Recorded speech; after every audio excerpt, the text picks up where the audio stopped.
Steve, tell us a little bit about TM Capital and the kinds of things that you do there. TM Capital is a fairly traditional middle market sell side investment bank. We were founded in 1989 in New York. Um, Today, we've got three offices: New York, Boston, and Atlanta. We have slightly under 40 employees, and we cover five industry sectors: industrials, consumer, business services, technology, and healthcare. Talk a little bit about some of the newer trends that you're seeing that are generating deal opportunities for private equity firms today. I think the two things that we've seen that have really come to the forefront. One is sort of the focus on growth. An example would be, we sold a tissue manufacturer called Sun Paper to a portfolio company of Gridiron Capital.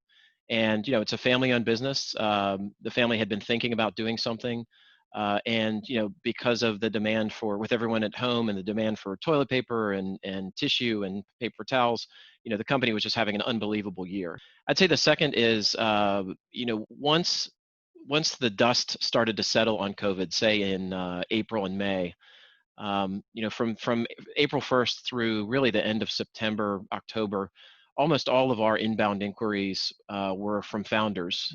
We very little activity from private equity sponsors, and I think there were two things driving that. One is most of the private equity sponsors felt like the credit markets were really still pretty adversely affected by COVID. So if there was a business they were going to bring to market last year and they were going to be able to get 4 or 5, maybe 6 times leverage on it, they just didn't feel like they were going to get that now. And more importantly, I think the founders, they kind of viewed it as what we saw was a lot of founders who had been thinking about doing something but hadn't pulled the trigger on it.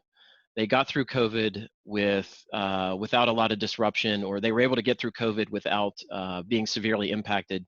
And the minute they had the time to do it, they said, you know what, I've had enough of this. I've had sort of a near-death experience. The business has survived okay. I almost missed my window. It's time to do something. I think those two things have really also gotten a lot of business owners and private equity people thinking, you know what, 2021 might be a really good time to have an exit. So our pipeline is as strong as it has ever been as we head into 2021.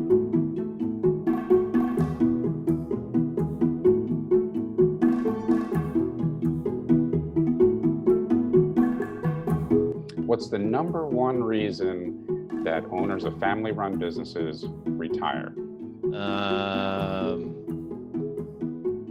They die. My answer is they want to spend less time with family.